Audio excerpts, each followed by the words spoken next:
विधानसभा निवडणुकीत विजयी झालेल्या आमदाराचे स्वागत आपण अनेकदा पाहिले असेल, पण महाराष्ट्रात पहिल्यांदाच एक वेगळंच चित्र दिसलं. निवडून आलेल्या आमदारापेक्षा विधान परिषदेसाठी निवड झालेल्या एका तरुण नेत्याच्या स्वागतासाठी रस्त्यावर एवढी गर्दी झाली की अनेक जण थांबून फक्त एकच प्रश्न विचारत होते की हा नेता नेमका आहे तरी कोण. कोपरगाव पासून नाशिक, छत्रपती संभाजीनगर, अहिल्यानगर आणि इतर अनेक भागात जल्लोष झाला. फटाके फुटले, बॅनर लागले आणि एक गोष्ट स्पष्ट झाली की भाजपनं फक्त एक उमेदवार जाहीर केलेला नाही, तर भविष्यातील एक मोठा चेहरा पुढे आणलाय. आपण चर्चा करतोय ती विधानसभेचे नवनिर्वाचित आमदार विवेक कोल्हे यांच्याबद्दल. पण हा उत्साह नेमका कशासाठी? सहकारातून पुढे आलेला हा तरुण नेता भाजपसाठी इतका महत्त्वाचा का ठरतोय? हा केवळ एका उमेदवारीचा आनंद आहे की महाराष्ट्राच्या राजकारणात पुढे येणाऱ्या मोठ्या बदलांची सुरुवात? आपण आज याच सगळ्या राजकारणाचा सविस्तर उलगडा करणार आहोत. नमस्कार, मी प्राची आणि आपण पाहत आहात त्याचं काय महाराष्ट्र. भाजपनं विधान परिषदेसाठी जाहीर केलेल्या उमेदवारांच्या यादीत सुनील कर्जतकर, माधवी नाईक, संजय भेंडे, प्रमोद जठार यांच्यासोबत विवेक कोल्हे यांनाही संधी देण्यात आली. पण या सगळ्या नावामध्ये सर्वाधिक चर्चा झाली ती विवेक कोल्हे यांच्या नावाची. कारण भाजपनं केवळ एक उमेदवार दिलेला नाही, तर भविष्यातील एक राजकीय चेहरा पुढे आणल्याचं यातून स्पष्ट दिसतंय. सगळ्यात महत्त्वाची गोष्ट म्हणजे या निवडीनंतर जो जल्लोष झाला तो साधा नव्हता. कोपरगावमध्ये जे वातावरण तयार झालं ते एखाद्या विधानसभा विजयानंतर दिसत होतं, अगदी तसं होतं. अनेक ठिकाणी रॅली, फटाके, बॅनर आणि कार्यकर्त्यांची गर्दी पाहायला मिळाली.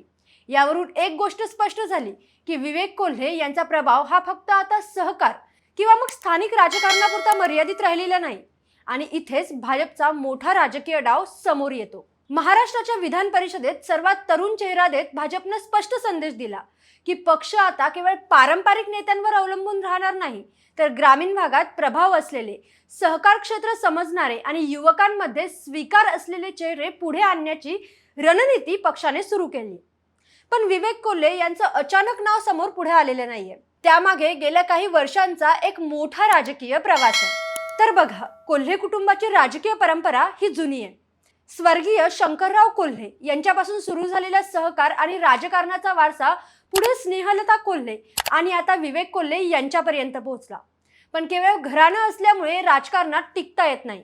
स्वतःचं स्वतंत्र नेतृत्व सिद्ध करावंच लागतं आणि ते विवेक कोल्हे यांनी केलंही. आता त्यांची सुरुवात झाली सहकार क्षेत्रापासून. साखर कारखाने, जिल्हा बँका, विविध संस्था इथून त्यांनी आपल्या स्वतःचं नेटवर्क उभं केलं. 2017 मध्ये संचालक म्हणून सुरुवात झाल्यानंतर पुढे चेअरमन पदापर्यंत त्यांनी मजल मारली. पण त्यांची खरी राज्यव्यापी ओळख झाली ती 2023 मधील गणेश कारखाना निवडणुकीमुळे. ही निवडणूक नक्कीच साधी नव्हती, कारण इथे थेट सामना होता राधाकृष्ण विखे पाटील यांच्या प्रभावाशी. राहाता तालुक्यात जाऊन विखे पाटलांच्या पॅनलचा पराभव करणं हा फक्त निवडणुकीचा निकाल नव्हता, तर उत्तर महाराष्ट्रातील राजकारणात नवीन शक्ती उभी राहत असल्याचा संकेत होता. यानंतर ग्रामपंचायत निवडणुकांमध्येही त्यांनी आपला प्रभाव दाखवला. तब्बल 31 पैकी 22 ग्रामपंचायती जिंकणं म्हणजे संघटन ताकद किती मोठी आहे याचं उदाहरण इथे स्पष्ट होतं. इथे त्यांचा थेट सामना हा आशुतोष काळे यांच्या गटाशी होता. त्यामुळे स्थानिक राजकारणात कोल्हे विरुद्ध काळे हे समीकरण अधिक ठळक ठरलं. आता इथे एक महत्त्वाचा मुद्दा समजून घ्यावा लागेल. 2024च्या लोकसभा निवडणुकीनंतर राज्यात महायुतीसाठी परिस्थिती फार अनुकूल नव्हती. ग्रामीण भागात नाराजी होती. अनेक नेते पक्ष बदलत होते. हर्षवर्धन पाटील, समरजित घाटगेंसारख्या नेत्यांनी सुद्धा वेगळा मार्ग स्वीकारला.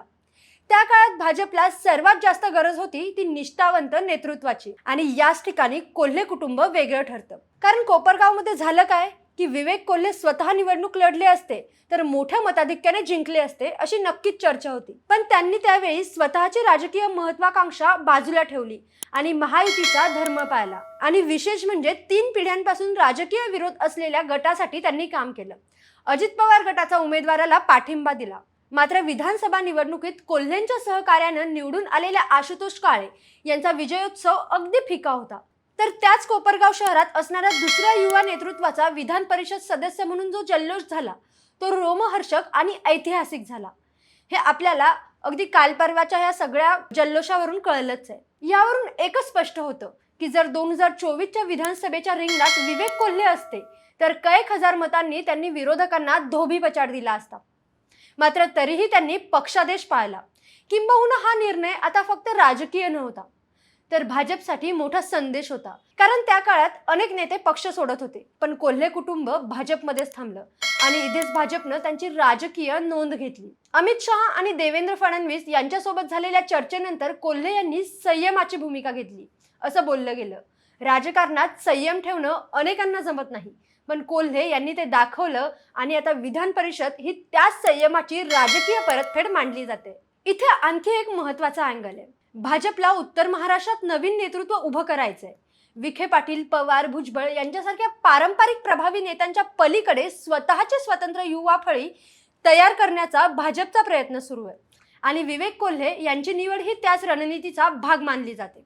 आत्ताचा हा जल्लोष बघितला तर त्यांचा प्रभाव हा फक्त कोपरगाव पुरता मर्यादित नाहीये, तर सिन्नर, राहाता, येवला, अहिल्यानगर या परिसरात सुद्धा त्यांचं नेटवर्क मजबूत झालंय. नाशिक शिक्षक मतदारसंघात अपक्ष म्हणून केलेली तयारी, 5 जिल्ह्यांमध्ये संघटन उभारणं, हे सगळं पक्षानं बारकाईनं पाहिलं. त्याच वेळी त्यांची प्रतिमा ही फक्त राजकीय नाहीये, तर BPO सुरू करून रोजगार निर्मिती, कोविड काळातील 500 बेडचं मोफत सेंटर, रक्तदान, सामाजिक उपक्रम, आधुनिक प्रकल्प या सगळ्यामुळे त्यांची प्रतिमा काम करणारा नेता अशी तयार झाली. म्हणूनच भाजपनं त्यांच्यावर भविष्याचा चेहरा म्हणून विश्वास दाखवलाय असं यातून नक्कीच दिसतंय. पण विरोधकांचा मुद्दा इथं वेगळा आहे. काहींच्या मते हा निर्णय पूर्णपणे भविष्यातील विधानसभा राजकारण लक्षात घेऊन घेतला गेलाय. कारण आज विधान परिषद, उद्या विधानसभा आणि पुढे मंत्रिपद अशी त्यांची राजकीय वाटचाल असू शकते. आणि खरं सांगायचं झालं तर सध्याचं चित्र पाहता ही शक्यता पूर्णपणे सुद्धा नाकारता येत नाही. तर विवेक कोल्हे यांची विधान परिषदेत झालेली ही एंट्री केवळ एका जागेची निवड नाहीये, तर महाराष्ट्राच्या राजकारणात पुढे येणाऱ्या नव्या पिढीचा संकेत आहे. सहकार, संघटन, निष्ठा आणि संयम या 4 गोष्टींच्या जोरावर त्यांनी स्वतःचं वेगळं स्थान निर्माण केलं आहे. पण आता खरी उत्सुकता एका गोष्टीची असेल की भाजपनं ज्यांच्यावर एवढा मोठा विश्वास दाखवला ते विवेक कोल्हे पुढच्या काळात महाराष्ट्राच्या राजकारणात किती मोठी भूमिका निभावणार. अर्थात येणारा काळ ते सिद्ध करेलच, पण तत्पूर्वी तुम्हाला काय वाटतं? विवेक कोल्हे यांची ही विधान परिषदेवरील निवड योग्य आहे का? आणि जनता म्हणून तुमच्या त्यांच्याकडून काय अपेक्षा आहे? कमेंटमध्ये तुमचं मत नक्की सांगा.